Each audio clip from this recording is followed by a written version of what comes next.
Rev it up and welcome to Cars Yeah, show number 2156. Today we're with the CEO of Mecum Auctions. We're going to be talking about the collector car market, what happened down during Car Week with record sales, and a whole lot more. Hold your bidder card up high. Today, be prepared to be inspired. This is Cars Yeah, where you'll enjoy interviews with inspiring automotive enthusiasts. Mark Green is here to provide you with a fuel injection of automotive inspiration. So get in, sit down, buckle up, and get ready for a wild ride here on Cars Yeah.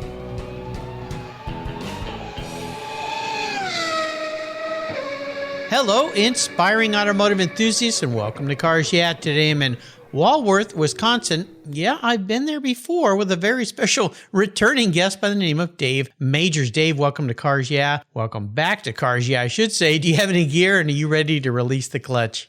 I am always ready to take off. Absolutely. Now, last time you were on the show was Christmas Eve 2020. Boy, a lot has changed since then, improved in many ways, which is great. You were guest number 1736 back then. And I may have asked you this question back then, but I'm going to ask you again before we dive into what's going on in the auction world. What's one little thing that people don't know about you, Dave?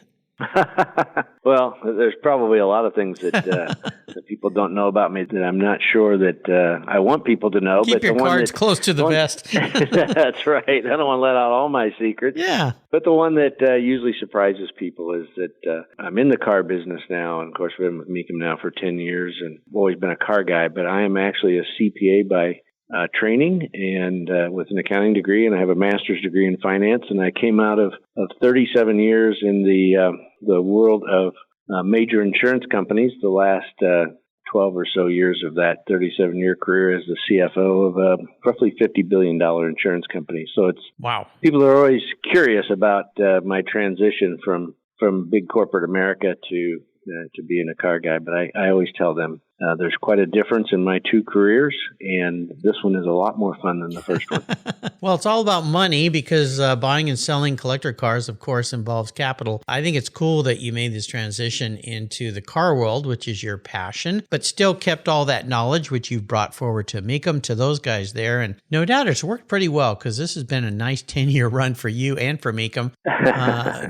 Done really well. So let me give you a proper introduction. We're going to really focus on what happened down during Car Week just recently here, because you and I just returned from that. The collector car world, your insights and thoughts on that. Not only what's happened during the COVID pandemic and as we ease our way out of that, but what may be happening in the future. So here we go. Dave Majors is the CEO of Mecum Auctions, where he has served since 2013. The Mecum Auction Company is the world leader of collector car, vintage, and antique motorcycle and road art sales, hosting auctions throughout the United States. No doubt many of you have been to a Mecum auction. They are quite exciting. The company has been specializing in the sale of collector cars for more than 30 years, now offering more than 20,000 lots per year and averaging more than one auction every month. You're about as busy as a podcaster, a guy named Mark Green I've heard of.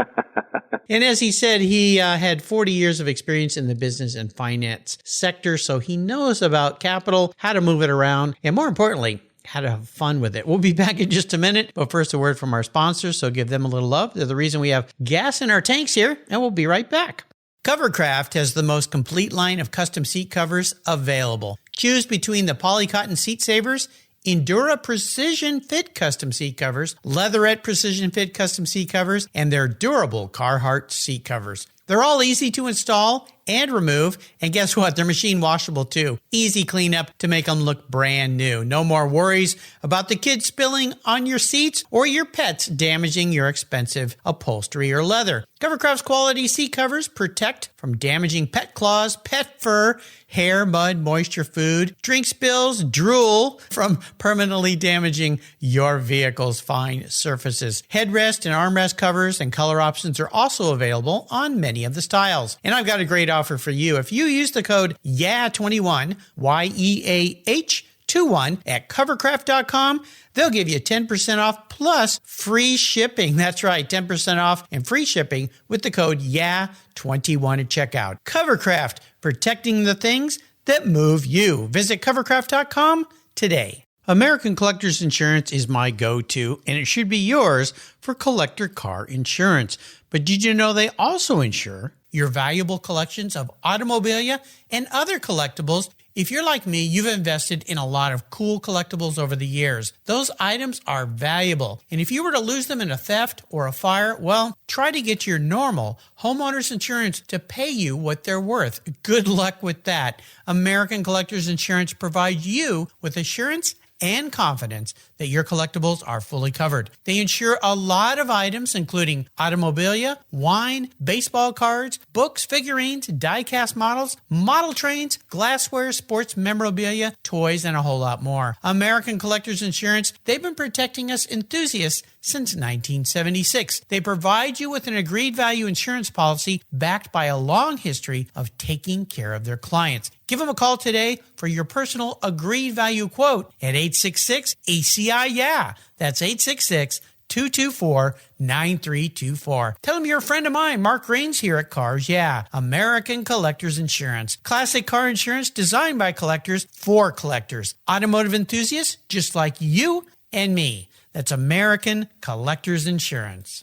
Jim Canova is a past guest here on Cars Yeah, and he's detailed over 8,000 vehicles. And that kind of professional experience leads to innovation. He was tired of uncomfortable stools and creepers and being down on his knees when detailing cars. So as a result, Jim thought, you know what, there must be a better way. And he invented the Bumby Seat. His unique design gets you off your knees and your bum onto a far more comfortable seating position for all your low-level automotive detailing. The Bumby Seat, with its patented full flat design, allows you to adjust your position to the task at hand. Convenient side trays hold your car care products, tools, cloths, or a tasty beverage. Built for the toughest driveways and garage tasks, the Bumby Seat has wheels that roll easily over almost any surface, and it makes a great around-the-home adjustable stool for hobbies, yard work, or take it to the car show. The full flat design makes storage a breeze. Jim has launched an Indiegogo fundraiser, and you can get in on the start of what's sure to be an industry favorite. Go to Indiegogo.com and type in Bumby Seat, that's Bumbee Seat, to be one of the first in line to start improving your automotive detailing experience today. That's Bumby Seat on the Indiegogo.com website. A fun folding mobile seat design. So, Dave, we just returned from another incredible Pebble Beach Concours Car Week, Monterey Car Week, whatever you want to call it. It's all about 6-7 days of just cars. And every time I come back, I tell my wife, I need a vacation. That was incredible. So let's talk a little bit, but I want to first go back to last year because 2021, oh my gosh, a stellar year for you guys. I think it was $578 million in total sales, 90% overall sell-through. You guys know what you're doing. So let's talk about 2021 and maybe some of the thoughts from your input being on the inside and how exciting it was, because boy, you guys did awesome. Yeah, and actually, Mark, that's the numbers that you quote are calendar 2021. Our fiscal year actually runs from February 1st to January 31st. So if you look at that year in particular, we were close to $700 million of total sales last year, wow. Which that was a record for the most sales by a live collector car auction company in history, and also included a couple of other very important milestones. We were the first collector car auction company to have a single event that exceeded $200 million of sales, which we did at January 2022 event, our event in Kissimmee, Florida. And that, along with, as I said, becoming the world record holder, if you will, not only for most sales in a year by a collector car auction company, but that particular Kissimmee sale at $217 million at the time was the record for the largest single collector car auction ever. My goodness. Up until just last week when Yeah. when things went a little bit crazy and auction companies actually exceeded that record. So it's what we saw in Monterey last week was actually just a continuation of what we at Mecum have seen since we came back to live auctions in July of 2020. It's incredible. Yeah, it was a record setter. It was a record setter for auction companies, individually. It was a record setter for sales totals collectively. That's pretty much what we've seen in every auction that we've had since July of 2020 has been, for the most part, with just a couple of exceptions, has been a record for that particular event, if not some kind of a national record as well. So the markets are red hot. They just continue. Yeah, they do. And you and I had a nice little chat before we started the show here today. And I want to have you repeat some of the things we talked about, because the question, I've had many people on the show this year talking about what's happening in the collector car market. I sold a collector car this year that I had for a long time. I got a record price for it. And I just kind of went, wow. Now, not that I could time the market, because I wish I could. Maybe I'd be doing this from my yacht somewhere out in the Mediterranean. But it's been pretty incredible. So when you think about what's happened since COVID, what's going on, the whys behind it, you had some very insightful thoughts on why you think so many people have migrated into the collector car market as far as moving their capital from other places, other assets, or just places in the bank that don't earn any money, or the market, which has been a lot dicey this year, I will say. So what are your thoughts on this? Why does this just keep happening? Well, I think a lot of people who have investments in one place or another, for instance, if you have investments in the equity markets today, or even the bond markets for that matter, that have been a little fragile, there's a lot of risk in the markets. And a lot of people have seen portfolios that have declined anywhere from maybe 10% to 30% over the last very short period. So I think that volatility in the markets, and then the idea that if you want to be completely safe and you're putting money in treasuries, or you're putting money in your savings account at the bank, you're not really earning much of a return on that. And the thought then just becomes, if I don't want all the risk, and that risk doesn't seem to be rewarding me right now, and I don't like the returns I get in riskless kinds of investments, maybe it's time just to take the money and do something that I can have fun with. And not only have fun with it, but when you look at the collector car market over the last 15 years or so, it actually has turned into a pretty good investment product as an alternative investment. So, here's an investment that's doing very well, that I can actually go out in my garage and look at, maybe drive around the block on Sunday or go to the park. So right. I think it's a great alternative right now. And then, couple that with the idea that we are, coming out of a pandemic, hopefully close to being out of a pandemic, and people have been locked up for 2 years and, looking to get out and have a little fun. And I also think that there's been a kind of a renewed sense of our own mortalities during the pandemic. I think the thought is, I was always going to do something someday, and the pandemic made us all realize that maybe there isn't a someday. Maybe right. I'm not guaranteed to have anything past today, and so that collector car, that thing that I was always going to do for me someday, maybe now is the time to do it. So what we've seen for those reasons is that brings buyers to the market. And we've seen a huge increase in the number of registered bidders for our particular events. And of course, when you have a lot of buyers, that creates a lot of competition, that creates a lot of demand. Prices go up because supply has not yet caught up with demand. That's just fundamental supply-demand balance. And for instance, in your case, when car owners see prices on the rise, they want to capitalize on that. So not only are we seeing a large increase in bidders coming to particularly Mecum Auctions, but we're seeing a great number of cars, and they're great quality of cars. So it's kind of if you will, it's the perfect storm right now, where there's a lot of cars coming to market. They're great cars, and there are a lot of people looking for those cars, and that creates a very strong market. Let's look for a moment, too, at demographics. Now, I'm what my kids call a boomer guy. I wear that badge with pride, even though they have some fun with it. We survived. Yeah, we made it. We're still here. Yeah, it's that line from Papillon, "I'm still here," as he floats away. I think he used some words we don't use here. But at any rate, what about I see a younger group coming in, these millennials that are coming into the market now. They're at a point in their lives like you and I were back when we got into our, let's say, 30s. We started making a little extra money we could play with a little bit. Do you see a big movement from that group of people too into the car market? Yeah, we've not only seen a big influx of the 30 to 40-year-old range, even late 20s coming into the market. We've seen cars starting to come to market, and I'm thinking back now on the Monterey event. Two of the most popular cars we had there were the Nissan Skylines, which are 1990s cars that are very attractive to those people that grew up in the late 80s and the 90s. So, there's still a lot of popularity of 50s and 60s muscle cars. Of course, the Ford GTs of the early 2000s, a lot of the late model exotics. But we do see now cars that appeal more towards the 80s and 90s.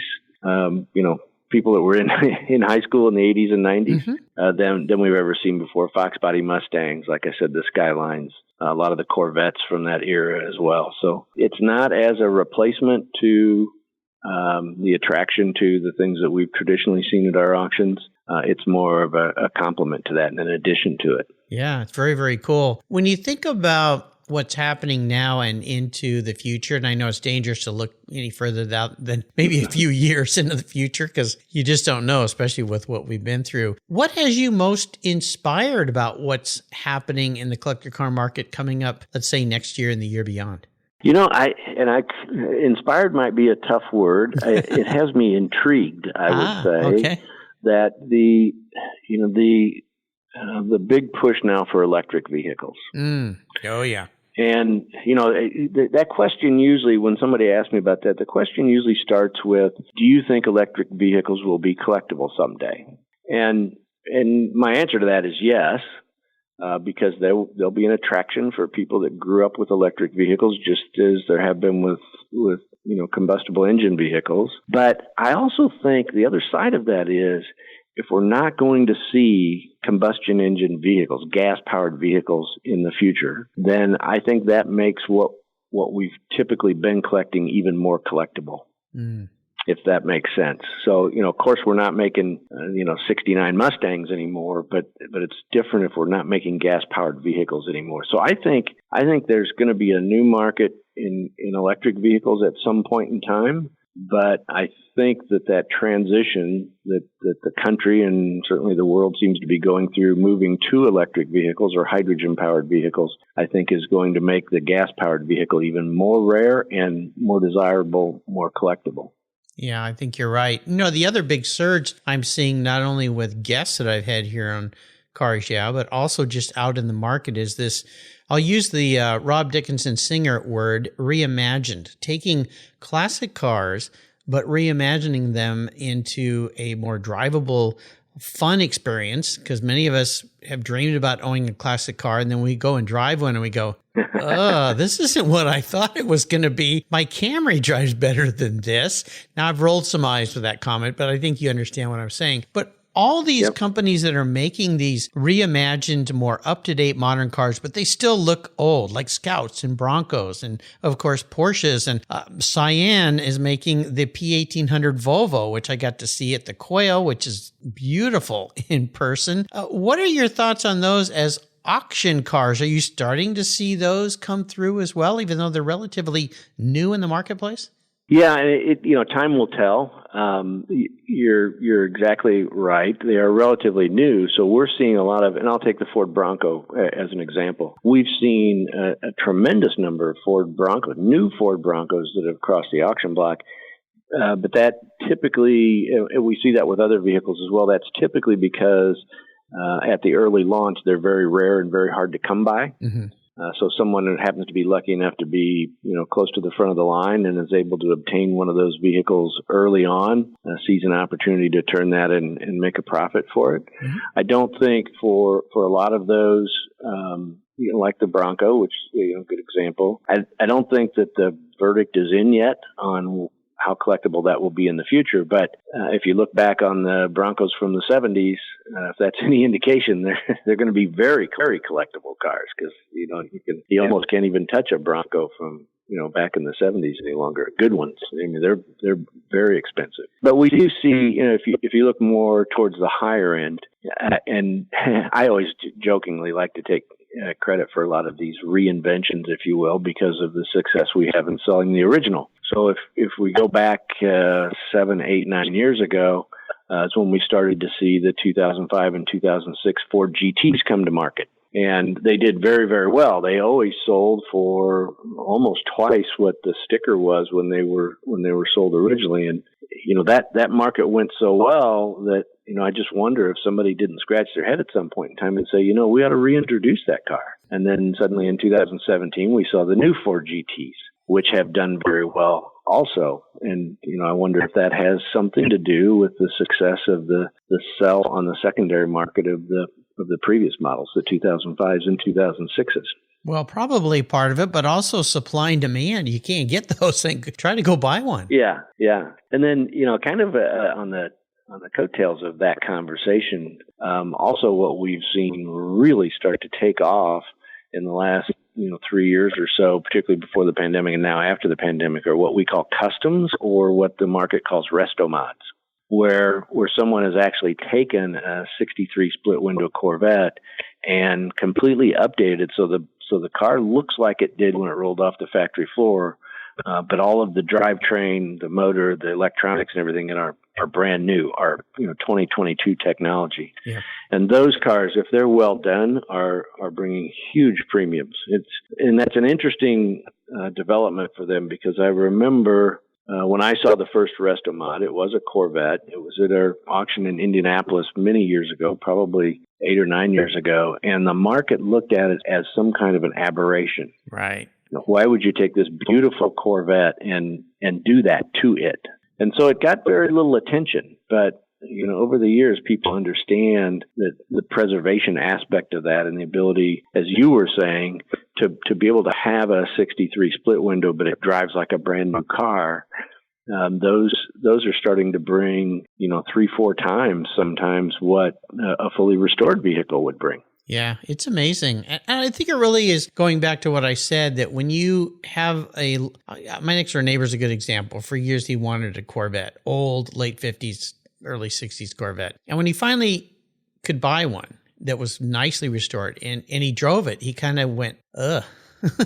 This drives like a truck. Because your mindset isn't ready for that, because that was long ago technology. So I think that plays into those of us that, and I love Porsche 911. So there's not only Singer, but RSR projects. I saw some other new ones when I was at Car Week. All these cars that they've made so much better. Gunther, Peter Nam, Gunther Works, brought his version. I call it my Orange Crush. And of course, Rob doing his version of the Turbo 930 Turbo. So yeah, these are cars that those of us who can afford those, not that I can afford a Singer, but I think you know what I mean, can get in one, can drive it and go, okay, this brings back the feeling, but it does it in a way that's so comfortable and so nice and so fast. Because my 930 Turbo wasn't that fast of a car when you compare it to even my E46 M3. Back in the day, it was a supercar. So yeah, things are changing. Now, what happened during your guys' auction down during Car Week that really surprised you, kind of made your eyes roll a little bit? There were any kinds of cars? With our auction in particular? Yeah, with your auction. Like maybe a car or two that you went, wow, I didn't see that coming. Well, we had, as part of our lineup at Monterey, we had the collection of Ferrari prototypes. Yes. And there were 3 LaFerrari prototypes that actually represented each of the 3 iterations of the development process of the LaFerrari, from starting in 2011 up until its introduction in 2013, its launch in 2014. And then there was a prototype of a Ferrari TDF. And those were interesting additions, interesting consignments for our auction there, because you really don't know how they're going to do. You don't know, there are no comps. You don't know what the values should be. Those cars came all the way from Europe. Took 6 months to get them here. They were beautiful examples of the Ferrari development process, but you don't know if anybody's actually going to be interested in those cars, because they're sold on a bill of sale. They can't be titled. They can't take them out and drive them on public roads. So they made a great display, but they made us a little nervous on what kind of attention they would get. But they They ended up getting considerable attention. There was a lot of spirited bidding on those. We sold all 4 of them individually. They went to 3 different people. One buyer bought 2, and then the other 2 went to other individuals. And they did very well. They actually did, surprisingly, we had made some estimates in our own mind on collectively what they might bring, and they were pretty close to that number. So Nice. that was a relief because they did sell, but a surprise, I think, as well, because we were pretty much spot on with what we thought they might be worth. Well, you guys know what you're doing. My goodness. You've been doing it for a long time. So there you go. Yeah. We're going to take a short break. Thank our sponsors. When we come back, I want to get some insights from you on maybe some specific cars at your auction during Car Week. So keep the seatbelts on, keep your bidder cards in hand, and we'll be right back. You listeners know I've been into car care my entire life. I am so excited to team up with AutoGeek in 2022. AutoGeek.net has been a leading source of auto detailing products, accessories, and expert knowledge for more than 20 years. What started in 1997 as a mail-order catalog company has grown into a multi-website-based e-commerce store that they are today. With a large online presence on its own website featuring close to 100 different brands, AutoGeek has grown to be the largest car care retailer in the country. AutoGeek's wholesale program serves accounts in over 30 countries, and its retail sector ships worldwide. Go to AutoGeek.net for the best product selection on the internet today and their stellar technical support. AutoGeek.net. It's where I go for all my detailing needs. That's AutoGeek.net.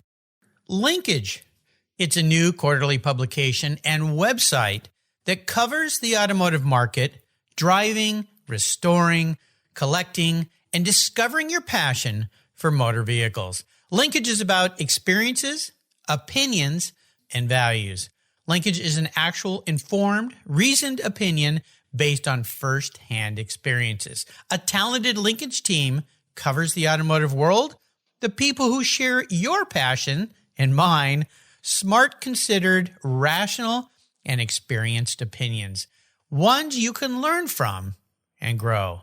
That includes our passion that drives auctions and the collector car market. So come with me and join us on this journey. And be sure to use the code CARSYEAH when you subscribe, and they'll give you $10 off. Boom! Linkage, geared for the automotive life. Subscribe today at linkagemag.com. 20, 50, or 100 years from now, will there be a workforce to care for the collector vehicles we love? With auto shop programs disappearing across the country, it's a question we enthusiasts have to ask. That's why I support the RPM Foundation, which exists to ensure that the critical skills necessary to preserve and restore these vehicles aren't lost to time. One of the many ways RPM, which is short for Restoration, Preservation, and Mentorship, is accomplishing this goal is through workforce development initiatives. The RPM apprenticeship program enables the next generation of artisans to earn a living while they learn the craft of restoring and preserving these vehicles directly from industry professionals. The Endangered Skills Program documents the process of masters training future craftspeople on a variety of critical skills in danger of being lost forever. For more information on how the RPM Foundation is driving the future of the collector vehicle skills trade, visit RPM Foundation today. They're one of the charities of choice here on Cars Yeah! So I typically ask my guests, and I did of you last time you were on the show, about a special vehicle story. I'm going to switch this up. Was there one car that rolled across the auction block at Mecum during Car Week that you went, oh man, I'd like to have that in my garage? Yeah, I would say there was, but the problem with that is I'm not sure that my garage would fit it. Okay. I actually just fell in love with the Duesenberg Ralston J that we had, the long body car. Big car. It was just incredible. You know, I've always been in love with Duesenbergs to begin with. When you look at a Duesenberg, you see the 1930s Hollywood with, Clark Gable, driving around Hollywood in his Duesenberg. And there's just I think there's a lot of infatuation with those cars, and each of those cars has a pretty significant history. Yeah. But this might be the first time I've seen a long body. the 151 inch, and it was actually sitting on out on the fairway next to 141 inch Duesenberg, and it looked massive. That 10 inches made a huge difference. And like I said, I'm not sure that's the car I'd like to take home and put in my garage, but I'm not sure my garage was big enough to to hold that car. So yeah, we did sell it at the auction. It did very well, and the Duesenbergs will be very well taken care of. So I'm sure it had a great home. Well, of course, the Duesenberg won on the lawn at Pebble as well this year. So that was pretty cool as well. That was quite a special car. But yeah, those things are huge. And you don't realize until you get up next to one or try to park it in your garage, this isn't going to work. So yeah, that would be pretty darn nice. I didn't have a chance to drive that one myself, but I did talk to one of our Mecum employees that brought that car onto the fairway, and I just asked, that car is massive. How does that drive? And he said, honestly, it drives like a dream. He said the only difference that he noticed is in most of the Duesenbergs, I don't know if you've ever sat in the driver's seat of one of them, but you seem to sit up very high. Yes. And in this particular car, you sat down very low. So not only do you have that long front end out in front of you, you're kind of straining your neck a bit to see over the steering wheel to even see the front end of it. Wow. What an experience. Hard to imagine those cars back in the day, people driving through the streets. Of course, they usually had somebody driving them, perhaps, versus driving it themselves. So yeah, that would be something. What's coming up in the future for the rest of the year for Mecum? Well, it just seems to continue. We a couple of weeks before Car Week and the Monterey event, we were in Harrisburg, Pennsylvania. Because of the pandemic, it's the first time we were able to get back to Harrisburg since 2019, and had a massively successful event. We had more cars than we've ever had there. We set a record for that event. Again, kind of going back after a 3-year absence, we didn't know what to expect there. But that seems to be a continuation. We're getting ready to go to our Dallas event, September 7th. Starts on a Wednesday, runs September 7th through September 10th. The most cars we've ever had at a Dallas event is 1,100. We're in the Kay Bailey Hutchison Convention Center. We think it could hold almost 1,200, and we have 1,550 cars coming into that auction. Whoa! So we're scratching our head right now trying to figure out what we're going to do with all the cars. But that kind of goes back to what we were talking about before. There are a lot of people looking to invest in collector cars. The sellers know that. The prices reflect that. And when we go to auction, we're just seeing big numbers of cars, and they're great cars. They're quality cars. So we're looking forward to a very successful Dallas event. No doubt we'll be another record setter for that event. And then it looks like our big event in Kissimmee in January of 23 is setting up to be over 4,000 cars this year. And my gosh. That's about 700 more than we've ever had at that auction. So we're thinking we just need to go to Kissimmee for the month of January and just sell cars every day. I was going to say, your operations logistics people are there at Mecum their head must be spinning off their necks at what you're all trying to achieve. You have an incredible team of people to pull off these kinds of numbers of vehicles. I'm trying to imagine, like you said, the logistics. Where do you park them all? Well, and I talk about Dallas in September and Kissimmee in January, but not to forget that we have 4 events between those two. We have Chattanooga and Chicago in October, and our Las Vegas event in November, and our Kansas City event in December. And on top of that, the week after Dallas, we have a private collection auction of a museum up in northern Wisconsin. So it's, I always talk about the big events, but sometimes I forget to talk about everything that goes on in between those as well. So. No doubt. And for all you listeners, of course, you can find Mecum online. You can see everything there about what's coming up in the future, about past shows. They've got a lot of resources there for you if you're new in the collector car market or you've been around for a while, to help you make a decision what you might park in your garage next. And if it's going to be a Duesenberg, you might want to measure the garage first before you bring that home. I was loaned a Rolls Royce years ago for the weekend by a local dealership. We were doing a thing, and I brought it home, and I've got a pretty good sized garage, but I had to angle that thing to park it and close the door at night. I think it was 22 I think feet. that would be the problem. Big Phantom. I think it was 22 feet long or something. It was just, incredible. You do feel like a king, though, when you're driving a big car like that. It's not really my kind of car, but you do feel pretty special when you look out and you see that the Spirit, the gal with the wings on the hood, and you go, wow, this is pretty cool. Now, last time you were on the show, we talked a little bit about great books, and there's a couple books that you listed. I'm wondering if there's a couple more. The collection of the Federalist Papers, Franklin and Hamilton, you talked about, and It's Not About the Bike by Lance Armstrong. Is there another book that you've had a moment to read since then you might recommend? As you know, I'm kind of maybe a strange reader, and the kinds of things unique. The kind of things I tend to read. Well, they have a lot to do with current environment, and I just finished a couple that I thought I think they're pretty important books. Neither one of them was particularly an easy read. One is called Putin's People. Wow. And it discusses Putin's rise to power from his early days with the KGB in Germany up until actually pretty late with where we're at today, and gives you some insights and some understandings of the thought processes and why certain things happen the way they do. And then another one, like I said, you may not want to pick up my reading list, but one I just finished is called Principles for Dealing with the Changing World Order. And again, talking about macroeconomic global issues, how China fits into things, the uprise in Russia, North Korea, it's very interesting. It's not, I wouldn't. And not light reading. Read something like that's entertaining. And I tell you one that I really enjoyed that I finished a couple of months ago. I don't know if I assume you're familiar with the company Coparts.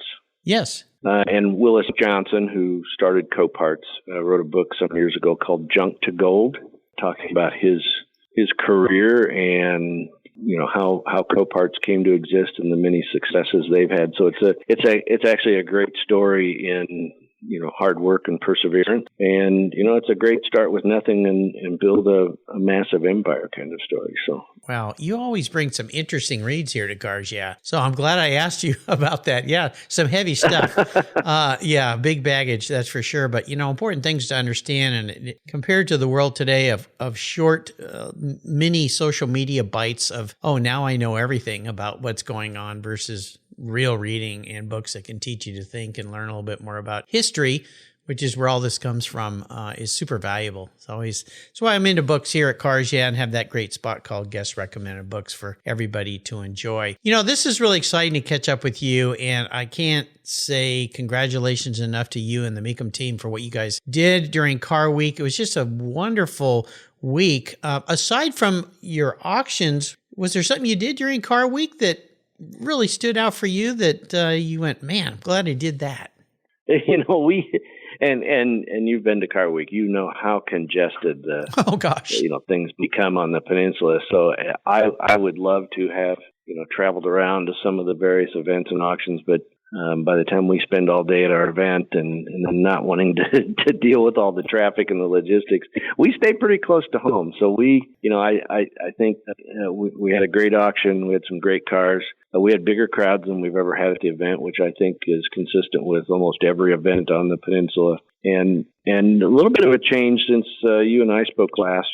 We have our new relationship with Motor Trend. Yes. And we were able to produce some great television from the peninsula with Motor Trend. I had some great guests that were on that TV show as well. And so that's, to be able to bring the Monterey event to Motor Trend and the viewers of Motor Trend, I thought that's new for us. And that was something we felt very good about. We had a lot of live TV that came about from that auction. So it's been a great relationship for us.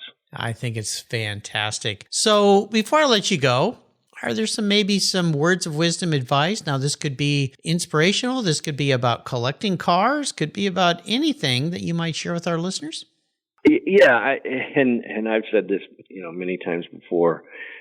Car collecting, number one, can be a good investment, but that's not the reason that most people are collecting cars. And it doesn't matter if you have one car or 200 cars.